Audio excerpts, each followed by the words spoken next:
Okay, I think we're up.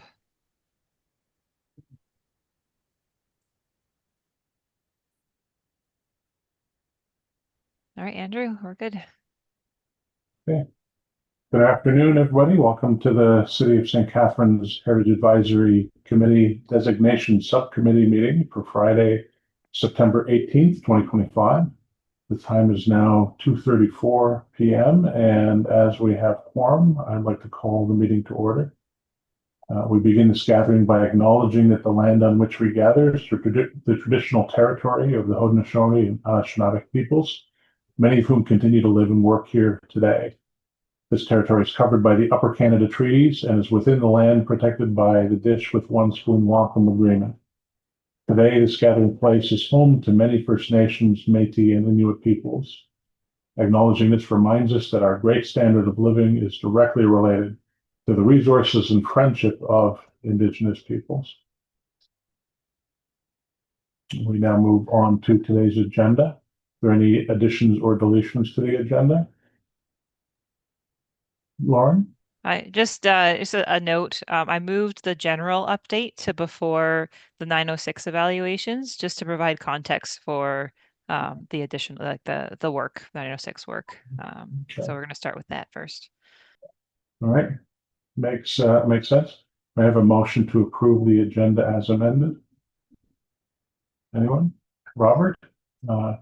Robert moves that the designation subcommittee adopt the agenda for this meeting held on Friday, September 19th, 2025, as amended, copies having been previously distributed. In favor? The motion carries and the agenda is amended accordingly. Next, we move to consideration of the minutes of the previous meeting on July 18th, 2025. Are there any questions, comments, or changes? Seeing none, may I have a motion to adopt the minutes of the July 18th meeting? Moved by Brian that the designation subcommittee approve the minutes of the meeting held on Friday, July 18th, 2025. In favor? The motion carries. Are there any declarations of interest? I have an interest in the St. Paul Crescent property. We're going to be talking about. Anybody else? No. Seeing none, we'll move on to business, and we were going to start with the next steps, which is listed as item 77. Lauren, take it away. I'm just going to share my screen. Here we go.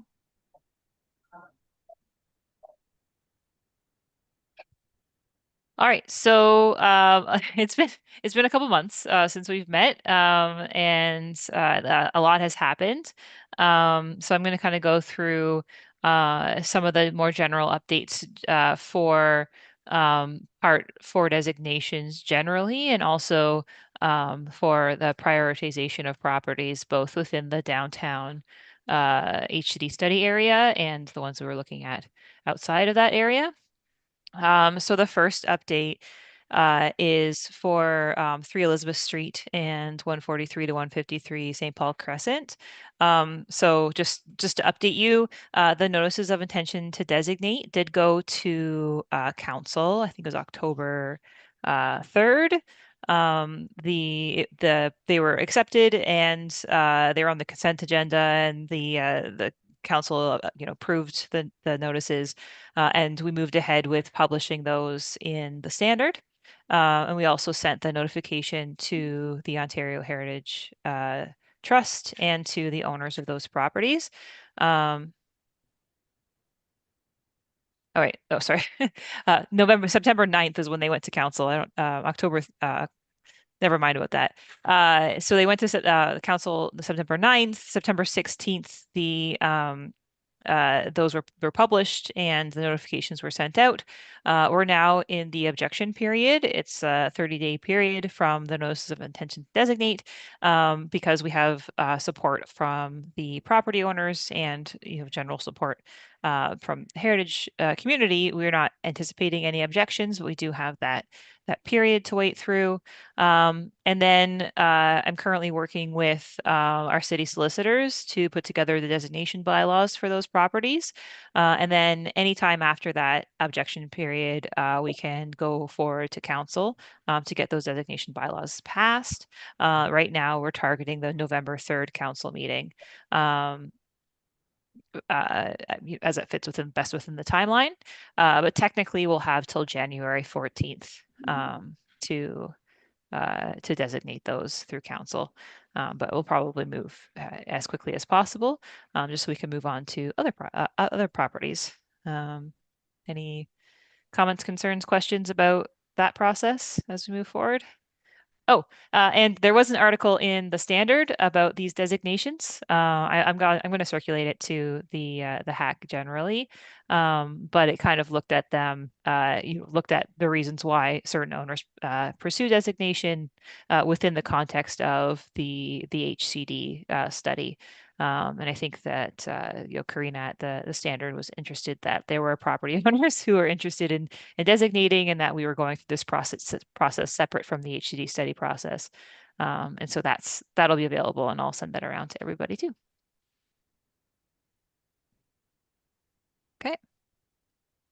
Um, in the meantime, we're looking at moving forward with other prioritized properties, given the feedback from council in the strong disinterest in designating any properties without the consent of the owner. And given that there are so many significant properties in the downtown HCD study area, as you guys know, we put together a list of the prioritized properties that the HCD study consultants put together, and then also suggestions from Andrew and Brian, and the list that we were already working with for properties outside the downtown area. And we sent out another round of property owner notifications. Basically, this letter just said, this is a property that likely has significant cultural heritage value. We're interested in designating it. This is what designation means for you. We would like to participate with you in this process, inviting them to reach out to us and asking for their consent or permission to move forward with the Part 4 designation.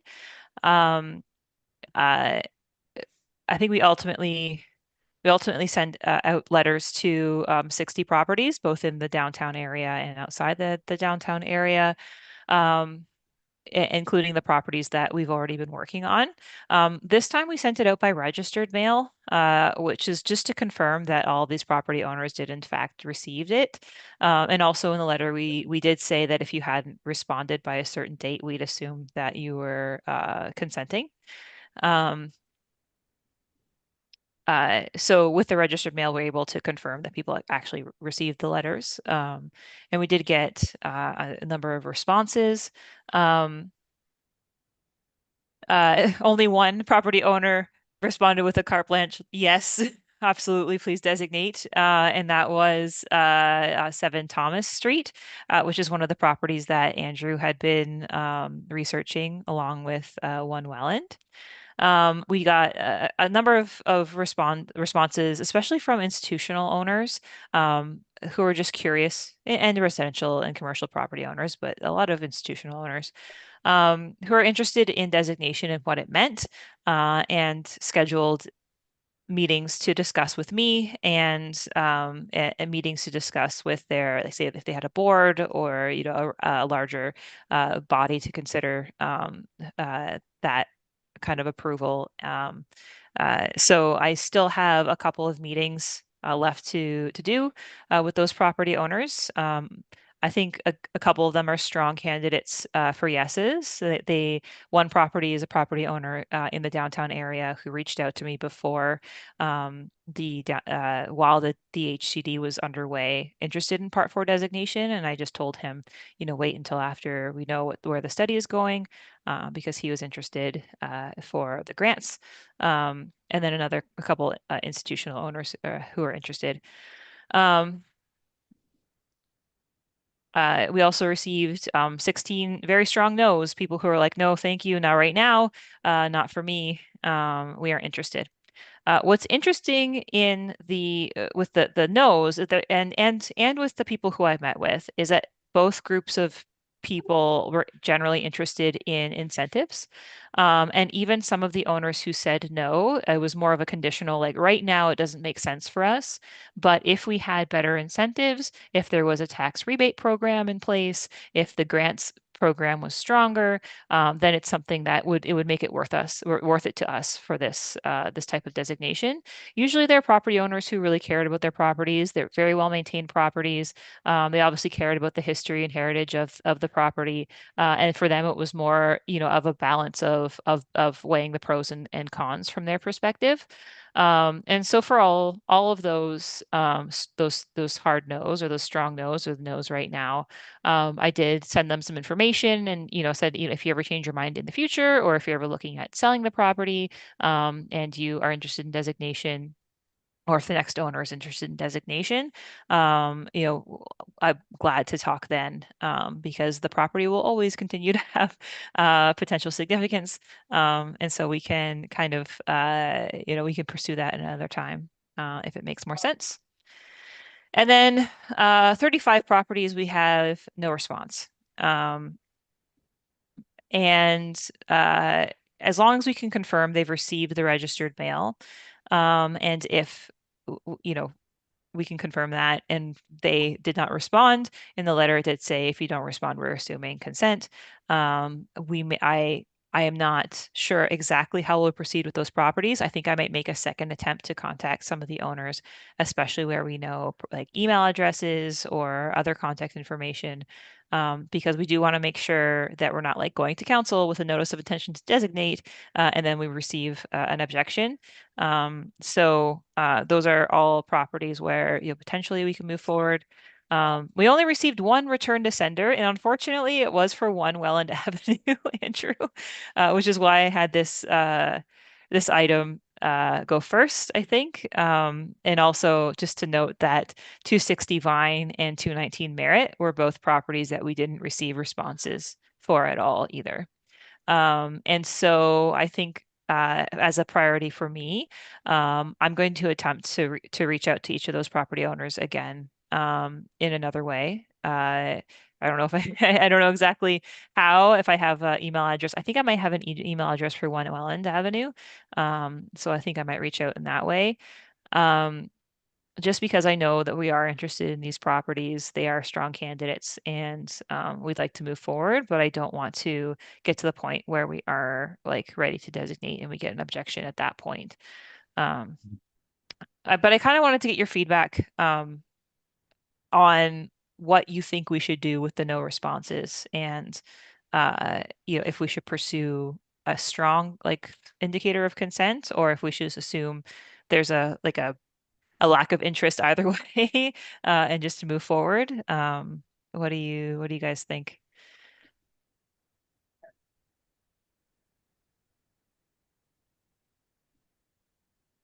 Personally, I think that it's a matter of priority. I think that if there are some of the top priority ones fall in that category, I think an additional attempt to contact them would be good. And I Mm, think it'd be worth doing the evaluation hmm anyway.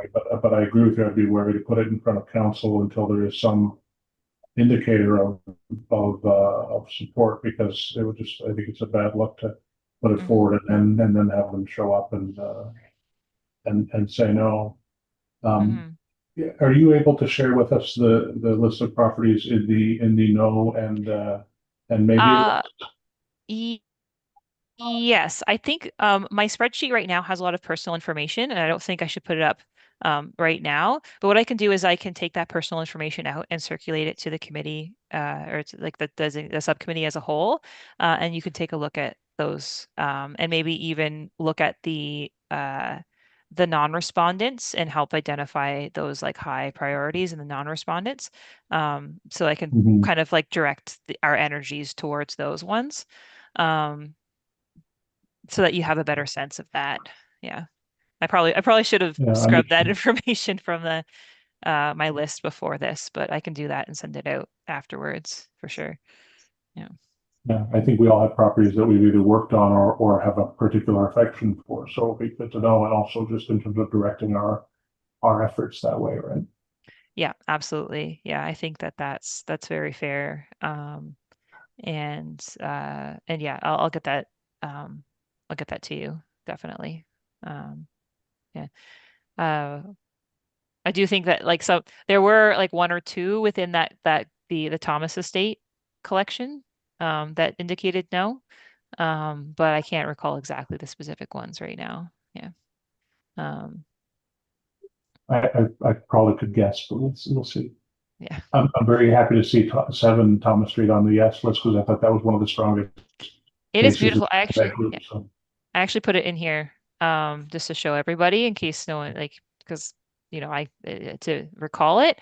But this property owner talking to him like he really cares about the property. He's put a lot of effort into retaining that heritage character, and his interest was mostly for like 20 or 30 or 40 years from now, making sure that it's still here for the community, and he really cared about that. So yeah, I think that's one we can definitely bump up on the evaluation and start pursuing that as soon as possible, I think. Yeah, good. How long ago were the registered letters sent out? They were sent out. What date were they sent out? The due date for responses was last Friday, um, the 12th, and we gave 4 weeks notice. Um, So that would have been, get my calendar here. Um, that would have been like the end of August, I think August or sorry, yeah, the end of August, early September, So I wonder maybe the with 20, all yeah, the 25th. Yeah. um, ones that haven't responded yet, if we should maybe wait until, say, our next subcommittee meeting, and if we Mm-hmm. haven't heard back from any of them by Mm-hmm. that point, then Mm-hmm. should we just assume that they're giving their Yeah, and I think I think Brian is Brian tacit frozen? approval and start working on, researching those properties? Yeah.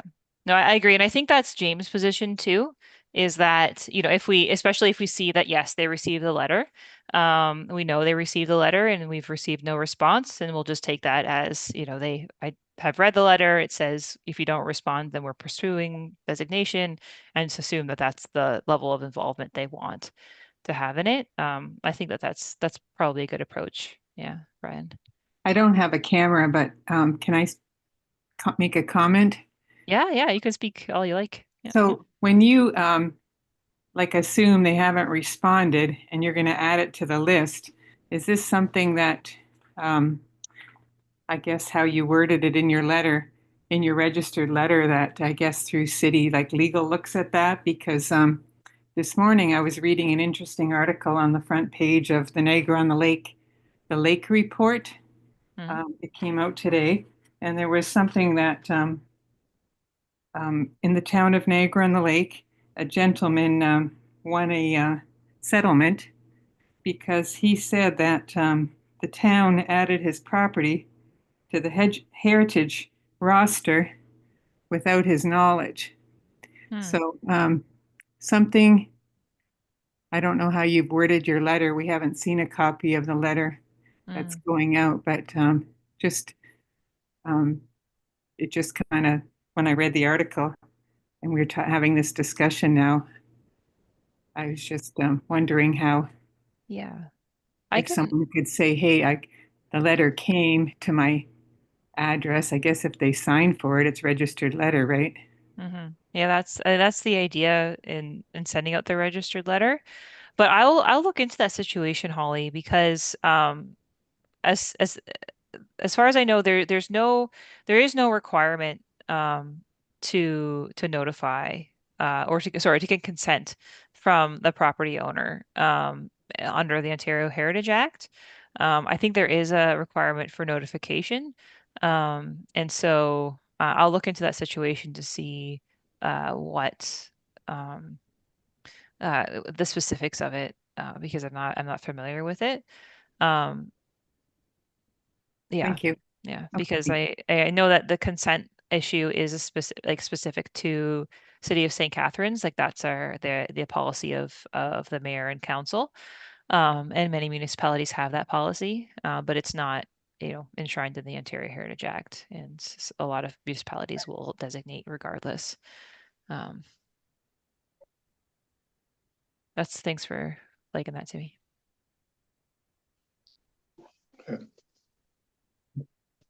Any other questions on the priority list? The next steps? No? Okay. We'll move on to item 7.1, which are next steps and updates regarding St. Paul Crescent, Elizabeth Street, and the prioritization list. I think you actually just did that, didn't you? I did that. Sorry. Okay. Reorganized Okay. the whole thing. Yeah. Yeah, okay, I didn't realize that was, okay, so that was quick. Item 7.2, 1 Welland Avenue, 906 evaluation. Warren's gonna update us about that. Yeah. So I did put together the 906 evaluations for both One Welland and for 260 Vine. Um, I think I'm going to present them to you today, and we can kind of discuss how we want to pursue these further. I think One Welland, because it's the only letter that was returned to sender, and it's very clear that the owner didn't receive that. That I think this one is the one that I want to look at more closely and try to get a contact with that owner. But we'll go through the evaluation and we'll get your feedback on it and what you think. So here we go. Is the One Welland Avenue? It is found to be a representative example of an Edwardian era residential design with Queen Anne influences, demonstrated in the corner turret, wraparound porch, wood shingles, and brick base. It reflects the transitional architecture of turn of the century St. Catharines housing stock. It does show this higher degree of craftsmanship in the shingle detailing and the veranda. It reflects kind of a skilled craftsmanship and decorative merit. And then it doesn't show a high degree of technical or scientific achievement. It's construction typical of its period and without technical innovation. It has associated with several prominent local families, including the Eckhart family and George Sherwood, both of whom contributed to Catherine's commercial and cultural life. But it does not yield or have potential to yield information that understanding to a community or culture. And it has no known architect or builder, even though it has connections with the Nicholson family and architects in St. Catharines through the Sherwoods. So that's a potential from my understanding, but not a known. It is important in defining or supporting the character of the area, especially because of its location, its prominent location at the corner, and contributes to the streetscape along that corridor. It is both historically and visually connected to the surrounding 20th century residential and commercial development. Oh, I forgot to fill in that part about the Thomas estate. But as that collection of properties that Andrew identified, that does kind of connect it historically and functionally to its surroundings. So it has that kind of contextual significance. And then it's, a very prominent property, but it's not widely recognized as a community landmark. I could be wrong on this. If you, if anyone has any feedback on, and the same thing with 260 Vine, I'm like, is it a landmark? It feels like it might be a landmark. But what do you guys think? I guess. I kind of always thought of One Welland as a bit of a landmark even before I moved back to St. Catharines, just because it's so Yeah. prominent on that very major corner. Yeah. And it coming across Fourth Avenue to Welland Avenue, it was always sort of a marker of, okay, you are here type of thing. So Yeah. it's Okay. a visually distinctive connector to Yeah. that corner. So Okay.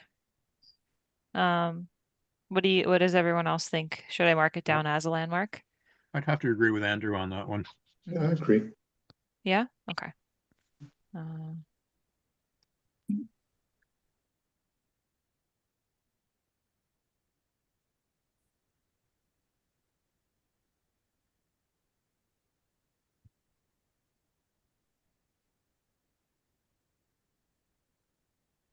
I'll work on that language there.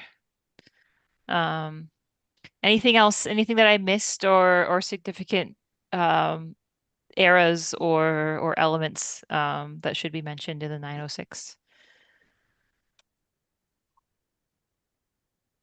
comes to mind for me. No? Okay. So I guess obviously this property does meet two or more criteria of 906. It is a very strong candidate. I did put together a very draft statement for it, but was waiting until we had that feedback from the property owner to kind of move forward with it. I think I did put together like this a draft motion for Andrew on receiving the 906 evaluation, and then trying to contact the property owner further, and then moving forward with that statement.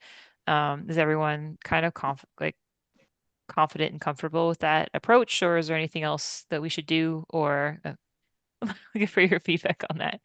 Mhm. So would anyone like to make that motion that Lauren just outlined? Maybe Mark. So moved by Mark that the draft 906 evaluation for 1 Welland Avenue be accepted and that staff be directed to proceed with consulting the property owners in preparing the draft um, statement of cultural heritage value and interest for consideration. In favor? Okay, so motion carries. Thank you, Lauren, for that. And we move on to the evaluation for 260 Vine Street. And so same thing for, not quite the same thing for 260 Vine. We haven't heard back from the owner of 260 Vine on the potential designation. And in the same way, I will make attempts to contact or get a hold of them further, just so that we can confirm their consent or interest, or at least that they have no objections to part for designation. But did put together the 906 evaluation. So the property is an excellent local example of an Italian villa style, which was popular in Ontario between 1840 and 1880.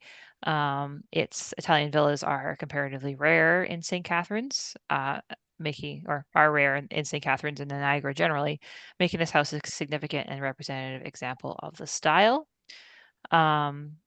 The property demonstrates artistic merit through its picturesque massing, tower, arched openings, decorative wooden brackets supporting broad overhanging eaves.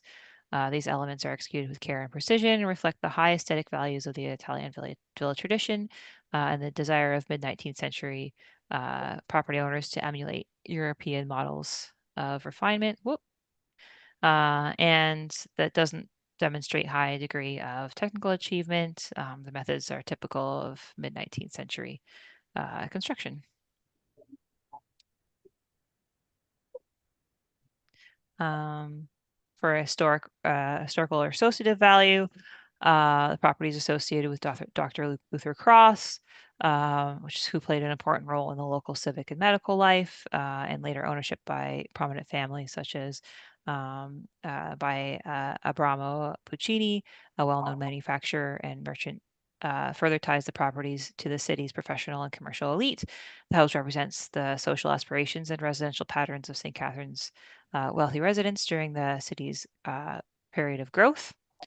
The site is well documented, so no potential to yield any more information in that, and no evidence directly linking it to an architect or builder. And then the property contributes to the historic character of Vine Street by representing the scale and style of villa residences built for affluent professionals in the 19th century that illustrate all of the areas changed. The house illustrates the pattern of substantial residential development once characterized in this part of the city. While originally set within a larger estate context, later subdivision and intensification have reduced its physical and historical ties to its surroundings, so it's not considered kind of cohesive in that sense.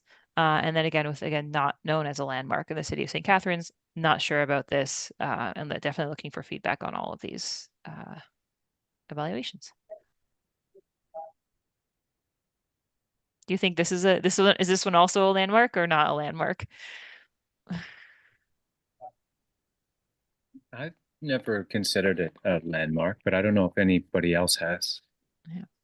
Yeah. It's set back, right? It's kind of unique, but it is a landmark. I'm not sure. I would say that it is. Right.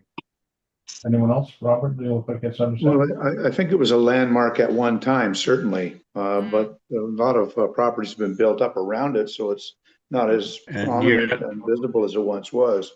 But I know from my 100-year-old mother-in-law who grew up in the neighborhood that this was a very prominent home and certainly a landmark in the area. So take that for what it is. I think that's relevant. If it's historically been considered a landmark, that's worthy of consideration. Yeah, I like that. And I still.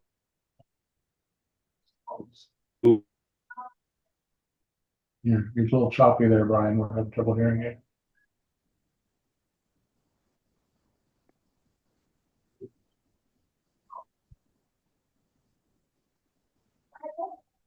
Yeah, I think Brian, I think your audio is cutting out. I think. If you can hear us, Brian, you're frozen. Yeah.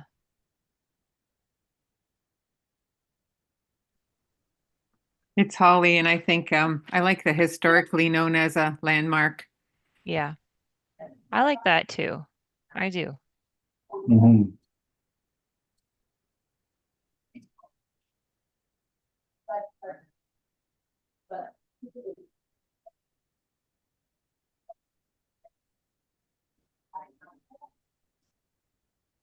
Okay. That's good. I think we lost Brian. Did we lose Brian? No, he's still here. I'm guessing that he will be back. Yeah. Okay. Any other comments, additions, things I missed that should be considered for this property?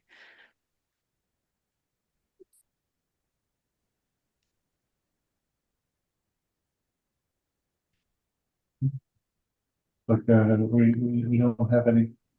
Maybe we can turn to that with Brian in terms. What I can do and what I should have done is circulate these to everyone. And then if you have any comments or anything missing, I know especially for properties that people are like, I know Brian has a lot of insight into the history of 260 Vine and Robert, you have your 260 Vine too. So if you wanted to, I'll circulate these, and in the meantime, while I'm trying to get a hold of the property owners, if there's anything you want to add to these that would inform the statements of culture, heritage, value, or interest, I think that would be very useful. Okay. Yeah. That makes sense. And then obviously with this one as well, it meets two or more criteria under 906, and it has, I think, basically the same recommendation or motion as One Welland. Robert, do you have to make that motion? Or is that a question? Question, please. Regarding the two properties that we have not had contact with the owners, in both cases, I think it's probably absentee landlords and probably not getting through to the actual owner.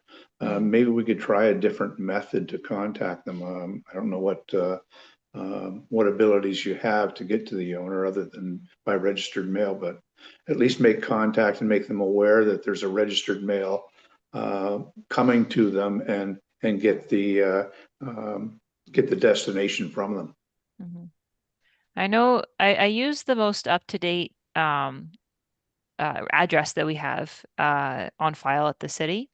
But again, with One Welland, because it was returned to sender, I think that's something I'd have to do a bit more research into to see if the property has changed hands recently or if we have old information. Like for 260 Vine, if I recall, there was a building permit for that property, at least while I've been here. And so I'll go back and see at that time who the building department was dealing with. And maybe I can get an email address and try to contact them that way. Yeah, so that helps. But yeah, I think you're right, Robert. I think I think that it is going to be hard to contact to some of these property owners if they're not as active on the site. But we'll pursue. Yeah. Hey, Brian, now that you're back, we couldn't hear you there. Is there anything you want to add to the discussion about the Vine Street property? My apologies. My Zoom just sort of taught. Oh no. Right.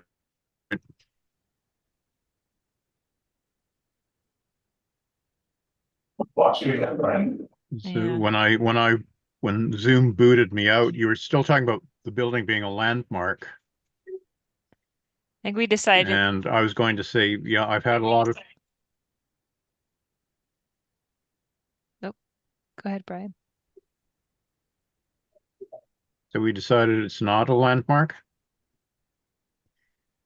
Robert made the point that it's historically been considered a landmark, and I think that the rest of us felt that was a pretty good reason for including that. And what was the wording you put in, Lauren? The amendment? That it's was historically known as a landmark, although less present in the landscape due to later development. And I'll work on that a little bit. And also, Brian, I will send around these 906 evaluations if you have any additions or refinements to that in the meantime while I'm contacting the owners. I was going to say with the building, I've had a lot of people who have, asked me about it through the years, like, what do you know about the building? So if I've had that many people saying, what's it all about, then clearly it has some kind of landmark status. I think I agree. So I think we're gonna switch that to a yes for sure. And interest from the. So the next step would be a motion to accept the amended evaluation. Would anyone care to make that motion? Robert? Robert moves that the draft 906 evaluation for 260 Vine Street as amended through discussion be accepted, and that staff be directed to proceed with consulting with the property owners and preparing the draft statement of cultural heritage value and interest for consideration. In favor? Yes. Brian's frozen, but I'm assuming he approves, and so that motion carries. And that gets us, that's our final item, but can I just add one little point of discussion semi-related to this? just looking at the property while we were talking, I called it up on Google Maps, and it reminded me that that's right near the corner of Vine and Carlton, which is where the Surveyor Stone is located, and Brian has raised that in the past. Oh, That was on my mind again recently, reading about the restoration and preservation project that went on in Niagara-on-the-Lake, where they did some work preserving and restoring the ordnance boundary stones there. And I think that it would be appropriate for us to revisit that conversation about that marker. And I think we now have a pretty good model of what can be done in a case like that. And I think that may be something we want to put on our radar on our agenda to consider. yeah, I think that's a really good idea, especially because we have that example. And I think that do you know if it's on I'll have to look into it, but do you know if it's on like a city-owned property or if there is another property owner? You'd have to look at the survey, but given the placement of it, I would Mhm. strongly suspect it's on city property. Yeah. If it's on city-owned property, it might be something that we could, I mean, it's obviously not at risk, but having that status, it could kind of elevate the awareness of it and build kind of a case for some of that conservation and preservation work. Mhm. Or, interpretation plaques and things like that. So yeah, I think that's a good idea. And I know that I think O'Brien's still here. Oh, Anyone who's not familiar with the project in Niagara-on-the-Lake, I posted a link perfect. to the Niagara Now article in the chat. And Perfect. I see. that'll give you just sort of an overview of what's been done there. And there's a nice photo of a nice after photo. If you go look at Google Street View, you'll see what the before photo looks like, which is the marker on the corner there. So Yeah. it looked to me, like I said, to me, it looks like a good model for what could be done with that. Yeah. I like that. Thank you for sharing. And I'll send that out to another link that I'll send out to the whole hack as well when I do my next like digest of heritage articles. Right. Yeah. And I think we'll look at that. Okay, fantastic. Okay, thank you. So business arising from the minutes, I don't believe there is any. And no items. Corner Vine and Carlton. Sure, what was that, Brian?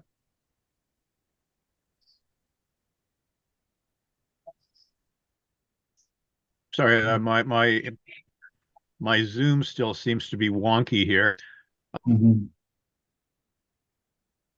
may want to try turning your video off and just going with the audio and see if it improves your bandwidth at all. If we're talking about that at the corner of I think the allowance.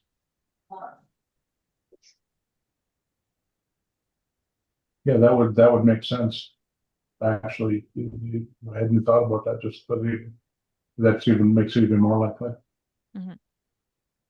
Yeah, I think if it is city owned, then there would be that support, and then doing that research would be both fun and I think an opportunity to recognize it formally. Mhm. Kind of, like I said. So, okay, good. Right. So the date of the next meeting is October 17th, 2025. And I guess the last thing we need is a motion to adjourn. Anyone Oh, sorry. Very I'm good. really sorry. I do have a list of next steps that I want to share with you, and I know Sorry, I did I thought actually that- did 2 items that are next step. I apologize. I thought that was folded into the other one. No, you're right. Yeah, no. Item Usually, 7, next I step. I'm sorry. Oh, my mistake. Yeah, that was okay. I think it's the confusing way I worded everything. So just so you know, and just keep you updated. So I think for next steps, working on evaluating that 7 Thomas Street, follow up directly with 1 Welland, 260 Vine, and 219 Merritt, the property owners. Just confirm for next, and like as Brian mentioned, confirm for next month that all registered mail was received. And then we can have a deeper discussion about what we should do, and if it's received, to assume consent. Next month, bringing those designation bylaws to council on November 3rd.